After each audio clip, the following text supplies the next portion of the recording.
Hey Last Looks crew, welcome to our annual Last Looks Oscars special episodes where I interview all 5 teams nominated for their outstanding work. This is the 96th Annual Academy Awards. The awards will be held March 10th at the Dolby Theatre in Hollywood. Every team is asked the same set of questions, but of course they all give very different answers. Every year, the work is excellent, and this year is no different. I want to take a quick moment to thank all our Last Look sponsors. You truly help keep this little beast of a show going, and for that, I am forever grateful. If you would like to support the podcast, it's as easy as buying us a coffee. And when I say us, I mean me. Don't be fooled in thinking there is a team of podcast elves helping. You can find a link in the show notes of any of these episodes if you would like to show your love and support. My name is Jamie Lee, a film hairstylist living in Long Beach, and this is the Last Looks podcast, a show where I catch up with hairstylists and makeup artists working in the film and TV industries around the world.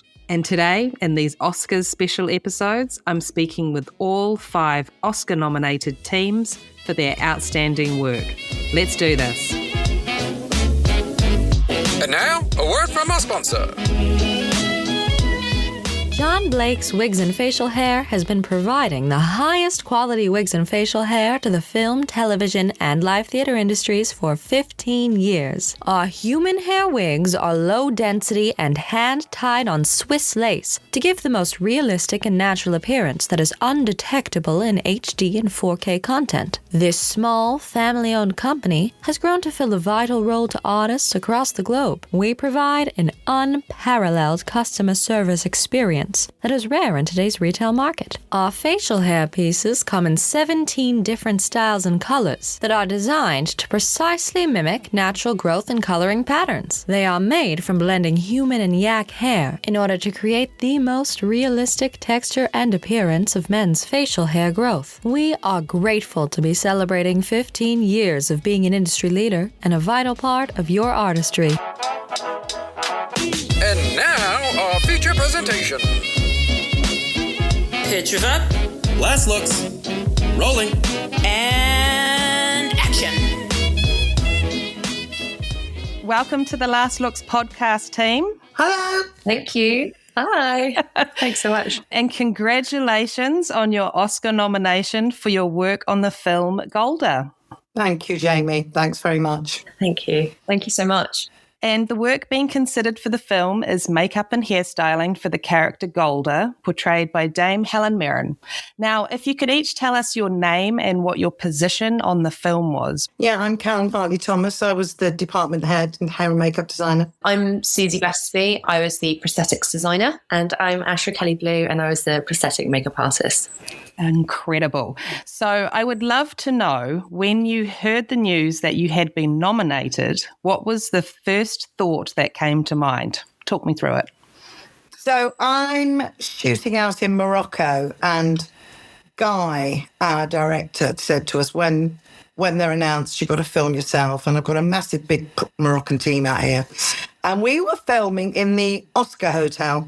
So it was very strange. I sort of drove in the morning, and I always try to put these things out of my mind. I don't focus on them too much. Looking at massive posters of Oscar winners and everything else. And we got into the makeup room with my team, and I've never heard absolute screaming like it. I mean, if you saw me on the tape, I am not quiet at the best of times. And it was literal screaming. I could not believe it. And immediately, the phone goes mad. And it is a surreal moment. Very, very exciting moment. But it was very, very nice to be where I was in the Oscar Hotel with one of my close friends who's on my team and all my Moroccan team. I think it's generous to use the word thought. Yeah, I was at work in the workshop, and I was with one of my team, Mia, and we were watching the broadcast together on ITV, and it was shock and tears because they announced it so fast. So I wasn't really ready because they just announced costume design. And I was thinking, God, I wonder what order it is. And then because I think Golda is so early in the alphabet, ours came up first. So it was actually more for me about, I couldn't really catch my breath. So yeah, as I say, I think my mind actually kind of went blank because I was mostly in shock. And I began to shake, genuinely. I was shaking and crying. Not quite believing what had happened. Yeah. Yeah, I think for me, it was kind of the thought of being recognised at such an early stage of my career. That was really overwhelming to actually hear that we've been nominated. I've only been in the industry about 3 years full time now. So for me, it was just, I felt extremely grateful and privileged. Yeah, it was just overwhelming. So if you could talk us through the character Golda, so makeup and hair wise, just from research and development through to daily application. So I had the interview with Guy on a Zoom, literally half an hour, and we chatted about how he wanted to go forward with it. And obviously, I know I'd worked with Helen. I'd done a film called The Duke with Helen, where she had to play a sort of dowdy cleaner. So, I'm used to challenges with Helen. So we thought, okay, we'll take this on. It was, it was the turnaround was so short. So immediately I went into research. We had loads of research. Sinead Kidal, who's our costume designer, had already sort of got going. She had massive research footage, lots of fantastic information from Golda's family, her grandson in particular, who told us loads of stuff. How his grandma's hair looked when it was wet, how she did the bun, blah, blah, blah. She had nicotine fingers, etc., etc. So then I sort of set about getting people involved. I phoned around, I got Susie on board, and then obviously needed the wig because we weren't 100% certain that we would go with prosthetics and wig and eyebrows and contact lenses, which we did in the end do. So I thought, let's get all the components together and see and use what we want to use. I phoned up Alex Rouse, who's always makes Helen's wigs, and I said, I need a wig in a month. And she said, no, sorry. And I said, well, I've got 3 little words for you, Dame Helen Mirren. And she said, okay, well, I'll have to do that then. So it all sort of, the ball started rolling. And really, if I'm honest, it was very much Guy, our director, who pushed for the prosthetics because I was unsure we could do it in the time. Helen was reluctant to have it. So it was very much that we have the wig and the eyebrows, wig, prosthetics, some of the prosthetics. Susie made the prosthetics so that we could use some and not all. In fact, we had a chin, we didn't use it. So that was the first thing, to get all the components together. We didn't have Helen. I had to rush her to get a scan done and sent over to Susie, which ended up with about 4 weeks to do it all in. So it was all very much really, really fast and unsure of what we would use in the end, sort of aiming towards a test that was a week before we shot when Helen came to see us. We didn't see her in the flesh before then. So it was very, very quick. Yeah. So what Karen said is that it was very quick. We had to move quickly and we had to make decisions, very fast, but also we had to be very clear, I think, in the word go, of what we thought was a good approach. So when I first spoke to Karen about it, we were aware of the fact that Helen hadn't had a makeup using prosthetics at this level at all before. And I'm very mindful of that, I think an actor need to be happy in what they're wearing, what they have on their face, obviously, to do their job, and I think prosthetics can really overwhelm a lot of actors, and it's not to be sniffed at, the skill it takes to perform with them on. So Karen and I were both on the same page right from the start about how we wanted to do it like a less is more approach. And it was about finding the essence of Golda by bringing the two of them together, not to sort of slap Golda's face onto Helen. We didn't want to lose Helen entirely. And that's an approach that really suits my style, I think, anyway, of design. I don't want to do too much anyway. And so in terms of that, once I'd received this print from, and this 3D print from Vincent van Dyke in LA, it meant that we just had to hit the ground running. And basically we had to sculpt. So I sculpted it all. My team molded, and, we cast it all, and basically we had 3.5 weeks pretty much, or just shy of that, to be perfectly honest, because our camera test was on the Tuesday of the 4th week, and we did a camera test. And like Karen said, we basically had all these individual elements, and I just made sure that the overlaps, they existed, but it just meant that they were so gentle that if we did think, oh, you know what, yeah, we don't need that piece, it meant that I didn't have to resculpt everything from scratch because we just wouldn't have had time for that. And obviously I know that there's no way we were going to do a camera test and be like, bam, that's it, 100%. We had to have some wiggle room for making those changes. And there were a few, like Kara mentioned. We didn't use a chin. I tweaked the nose and I tweaked the cheeks and the neck, in fact. But we had just the rest of that week because we were filming on the Monday. And we did that mini makeup test with Helen in her kitchen on the Saturday, just to do a few little checks of a few things. And and then it was just go. So, I mean, Asha can probably tell you a bit more about how it was in the workshop, because we basically had, because Helen was in every day, so we had a lot to get up to speed with straight away. Yeah. I'm kind of echoing what Susie and Karen said about how the time constraint that we had. But even on set doing the application, it was quick. We only had 2.5 hours to do everything, which included the wig when Karen and Annette would apply that. So that was also very much go.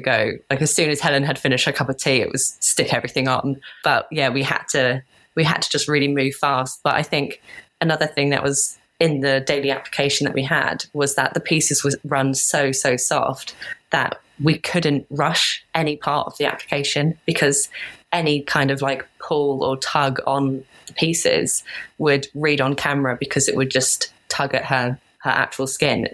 As it is a little bit more mature, the elasticity is just going to be, just going to nudge it slightly, and then it will just pull everything. So we had to be really, really slow whilst also being really, really quick. Yeah, it was just this mad balance. But I would, do the application with Susie, and then as soon as the finished look was done, I would rush back to the workshop and start running the pieces alongside the rest of the team.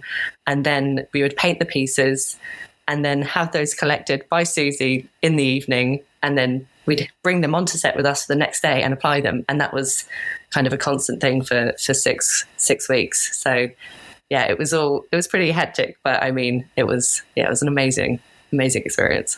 I mean, I wasn't even on the makeup test. So I think it was the first day of shooting. That was my first go at doing the makeup, and it had to be, down good. No pressure, Asha. No pressure. Yeah, no. I think the whole thing of this is that we knew Helen. Well, I knew Helen. And if you're going to achieve something like this, you need a very, very professional actor. And Helen was just dedicated to it. She was committed to it. She sat there with her iPad looking at Golda, listening to Golda's voice in her ears. And you do have to have your actor on side, with such a short time to get everything ready. And then, you've got to be quick, because Helen was in every single day. I can't think of a day that she had off. So, you can imagine it, can't you? It's the application in the morning and then removing it at night.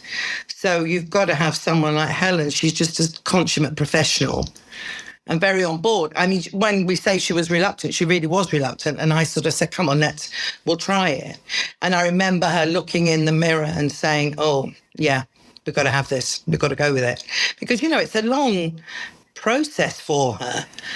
But, she committed herself, and we're reaping the rewards of that, because it just all worked well and came together well in the end. Yeah, like you say, once that camera test happened, she loved it, didn't she? She really, I think, she was committed to it, loved it. She totally went in for it, and it was, it helped us so much. I think the thing also with prosthetic makeovers like that people envisage it's going to be a full face of prosthetics and very restricting. And that's obviously the last thing you ever want to do to an actor, is restrict their performance. And you need to keep an essence of Helen, and there's Golda in there, so I think the perception was, oh, she'll have a full face of prosthetics, and she didn't. I mean, there were, I think, 6 pieces, weren't there, Susie? Something like that. It wasn't like that. It wasn't so sort of all-encompassing. Do you know what I mean? It was getting the right elements together. And that's, I think, why it worked so well in the end. No one part overtook the other.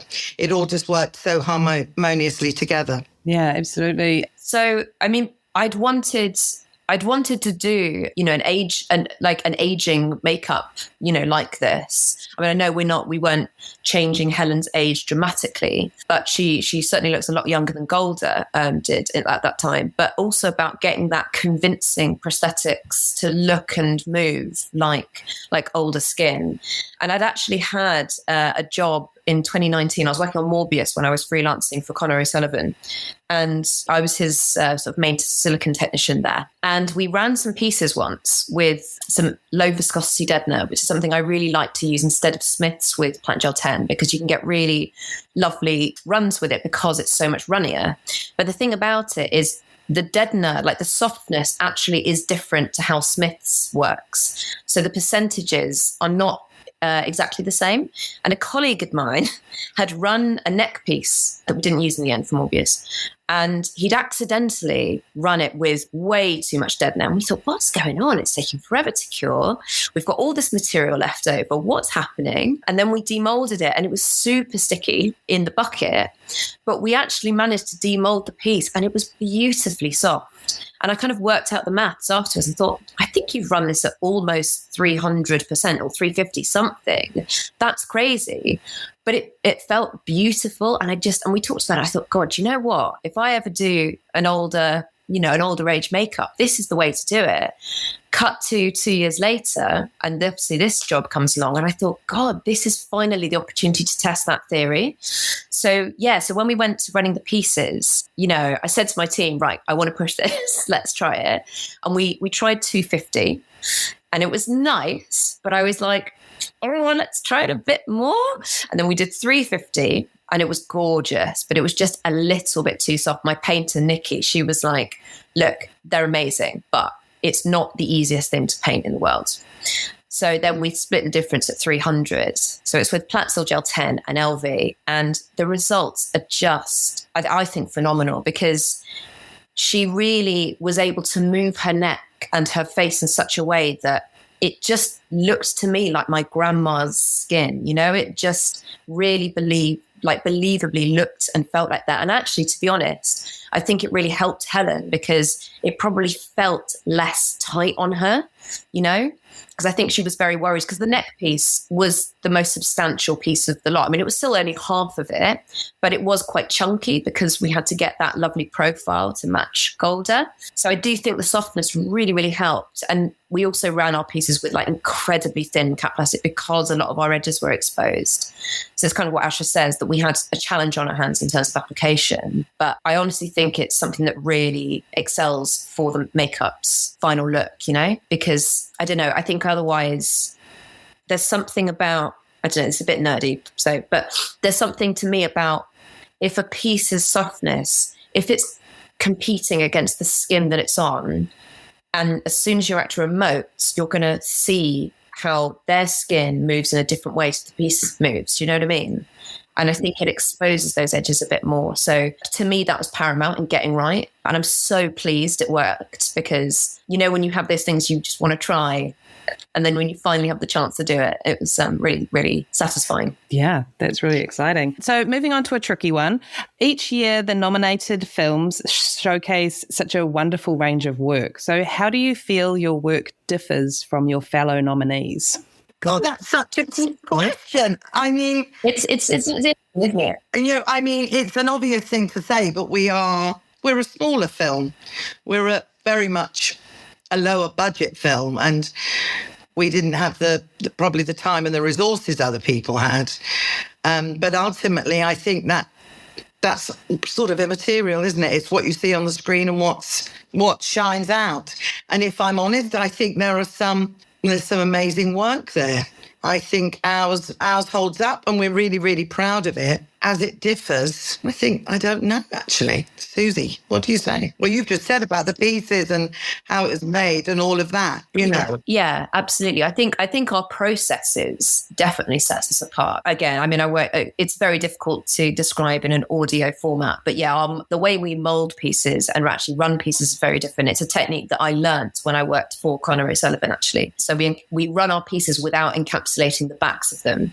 And it actually, I think, to be honest, probably allows us to push the silicone material to this level. I'm not sure how it fares, the more traditional method where you encapsulate your negative and your positive before you run your pieces. So that definitely sets us apart because not many people do that at all. I think that's Connor and probably Sangeet Prabhakar, who I've also worked with in the past. But yeah, because actually, weirdly enough, I mean, you take Maestro. Yeah. In fact, our work is very similar to Maestro, isn't it? Because in terms of doing that kind of likeness, obviously we're not taking Golda through her whole life, and that's in the same way they are, you know, with that biopic kind of format. I mean, ours, and actually, I think which is, I suppose, difficult, is we've got a character who, you know, we're covering Karen basically 2 weeks in a really intensive time with a few, obviously, scenes that are in a different, different time. But most of it's concentrated to a really short space of time. And again, we're with this character intensely. And that continuity is obviously, as we know, shooting out of order, very, very difficult. Very difficult. And also ours is really, I mean, we have other characters, obviously, in Liev Schreiber, absolutely amazing as Henry Kissinger. But, you know, you look at maybe Maestro and there are lots of other characters, aren't there? And as you say, it goes through the ages, which is amazing. And to see the aging at the end, I think is stunning. But ours is really all around one woman, literally one woman. And ours is, I mean, you know, they're all very amazing actors in these films, but ours is such an iconic woman being Helen Mirren, you know, playing another iconic woman. That, I think, was possibly one of the most difficult things to get our heads around and to achieve, because Helen Mirren is, you know, an icon, isn't she? And you don't want her to disappear within the character. You must, obviously, she has to look like Golda.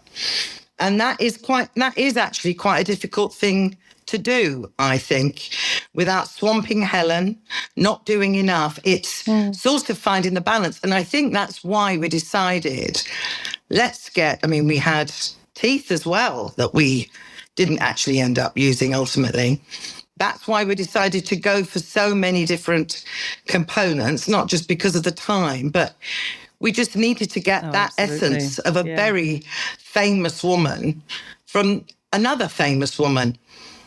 And, you know, all eyes were on it, I think, for that reason, you know, and hopefully we achieved it. But maybe that's something that does set us apart. And the whole thing around her, to have her in every day with all of that and continuity, as you say, Susie. Yeah, I mean, it was intense, I would say that. Yeah, beautifully answered, guys. So kind of continuing on from that, what did you each find to be your biggest challenge during filming? I mean, Susie's already mentioned the fact that the pieces had exposed edges, but I honestly think that was one of the biggest challenges, because the pieces were, you know, coming just under her cheekbones and going like across her face in some areas, and the neck as well. Like, it's not the full neck, it's kind of half and then part of her neck. But it's so difficult to mask edges when there's so many close-ups, especially in this film. You know, we're zooming right up into to her eyes, and you can see everything. And I think getting that flawless, basically day in, day out, and making sure that you can't see the edges and that it's just perfect on camera was a massive deal. And another thing was that, you know, when we were doing our application in the morning, 2 hours, but we had to get everything like perfect, because we also had minimal checks on set, which meant that we had to just basically preempt any issues like prosade around, you know, the mouth, to make sure that when she was emoting, it wasn't all lifting up by the end of the day. I'm sure Susie can talk more about the fact that there were not very many checks on set, but that was definitely something that we always just had to be really aware of when we were doing our application. And another thing that was just so lovely is that making sure that Helen was, you know, comfortable in the chair, and, you know, she's stress testing all the pieces and stuff. But when we were doing our application, she ended up calling us fairy fingers, because we were just so delicate, especially around her eyes. Yeah, just making sure that everything was done perfectly. But yeah, definitely a challenge with those edges. I love it. I think for me, but by the time you get to shooting, you sort of hope that everything is in place. Well, it was in place. And, you know, it's very difficult being a makeup artist because you are almost expected to be a scientist, if you know what I mean. It's expected to be same day in, day out. It's really difficult.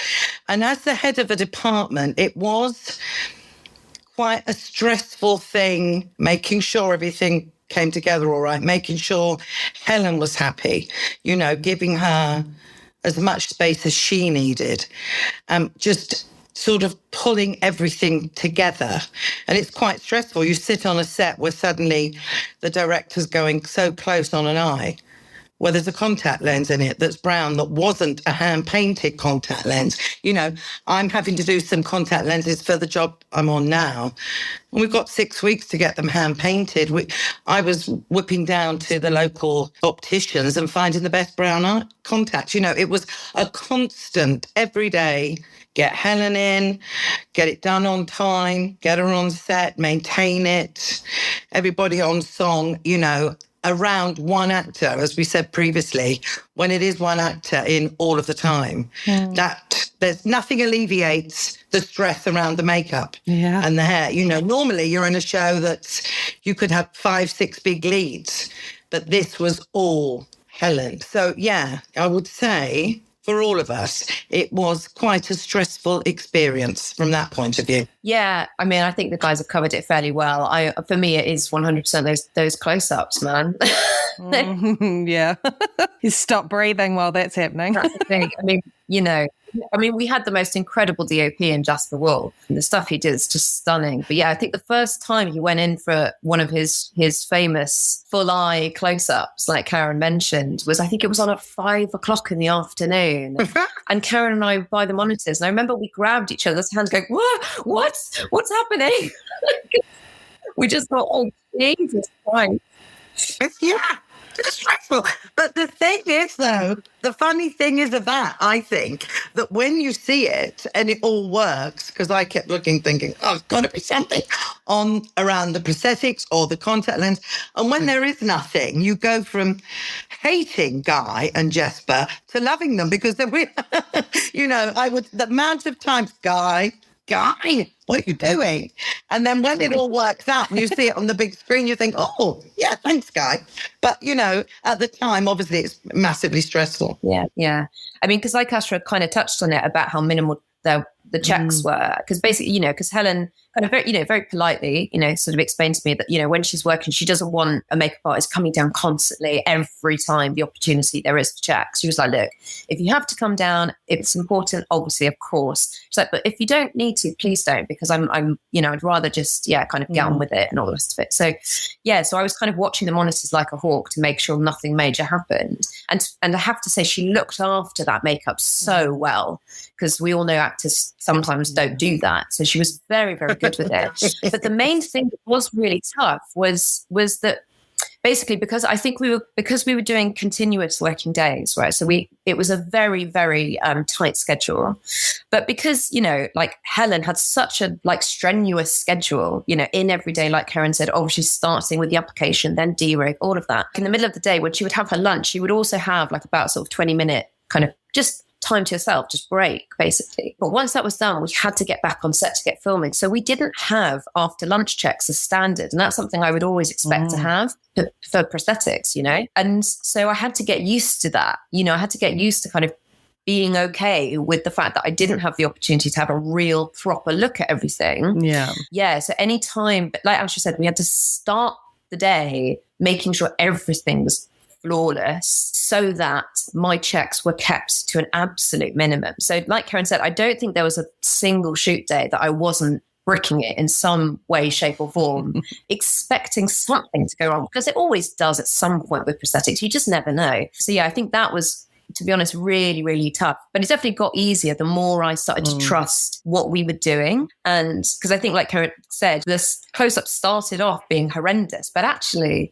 once we knew that what we were putting forward could hold up to it, it was a real joy, because when they would go in and they'd really get that beautiful detail that we'd obviously all worked so hard to put in, how lovely for it to have its moment to shine, Yes. So it that's so true. never made it easier, but it was nice, and it took a while, but But I think every single day it had that high octane worry. Yeah. I think because of it. Absolutely. I love that. So were there any standout lessons learned? I think we normally get to the end of a project and hope that we can take some lessons away. So what might they be for you ladies? Don't do it again. Standout lessons. Well, do you know, interestingly, I think, honestly, if it, on a practical note, you know, it always gets pulled through somehow, whatever the challenge, we always do it. But certainly I was reluctant about it in the beginning. And when I spoke to Guy, I thought, I'm actually not sure I can do this. And you don't ever want to do something as big as this badly. Better not to do it. But actually, if you really put your mind to it, it seems it can be achieved. Yeah. So I think going forward, I wouldn't turn a project down that was like this. I would sort of welcome it with open arms and get on with it. And really, that's definitely Guy to thank for that, because he was the one that pushed and said, we really can't do it without prosthetics. Go for it. And we did. So I think that's what I'd say. I think possibly I'm a bit braver going forward. Nice. Love that. You know, we're a smaller studio, and, you know, this is a huge high profile actor, like Karen has said, helming the entire film. It's all about them. You know, there's nowhere to hide. And I definitely feel that, yeah, should something similar come along, I absolutely feel much more confident that, of course, we can take that on. But like I said, to be honest, I did have that belief at the time when Karen, you know, spoke to me about it. It was just a bit more scary. But I actually think for me, it's that I need to, I don't know, I think I can trust my gut is what I'm trying to say, because a lot of the decisions we had to make fast, and we had to be confident with all of those decisions. And when I was sculpting it, when Karen and I talked about the approach we were going to do, when we decided about doing the softness of the pieces, all of these things, having exposed edges, because, you know, some people have asked me, why would you do that to yourself? Why would you, you know, making it so much harder? But it was like, it was the right thing for Helen, and it was the right thing for this makeup. And I knew in my gut that it was, and it was very scary to make decisions like that, knowing we didn't have a chance to really redo it. But yeah, I like having got to the end of this job thinking, you know what, my instincts as a, you know, prosthetics designer are sound, and don't question it too much, because I feel like, I don't know what it is, you know how like if you're under pressure, sometimes you just make the right call, whereas if you overthink it, sometimes it can lead you down a path.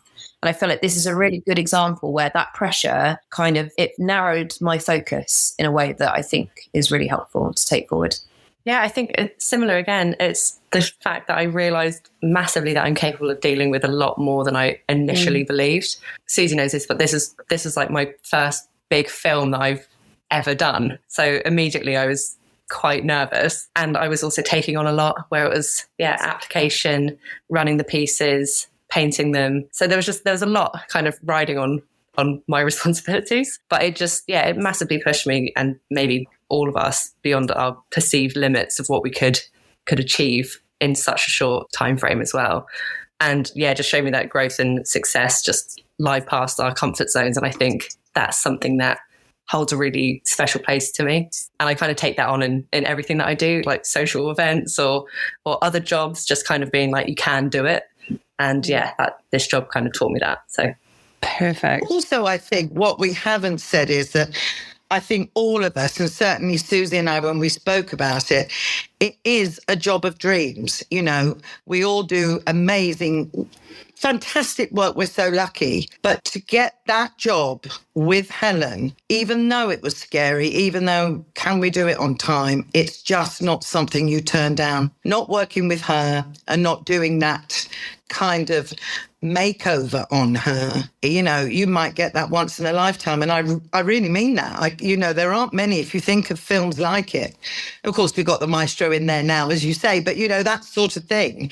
It was a job of dreams. So that focused us all, and we just sort of hit the ground running and thought, right, we're doing it. It really, really was a job of dreams. That's amazing. And as we all know, ladies, it takes a team. So did you want to take a moment to give a shout out to those that helped you on the project? Oh, yes, Jamie, thank you.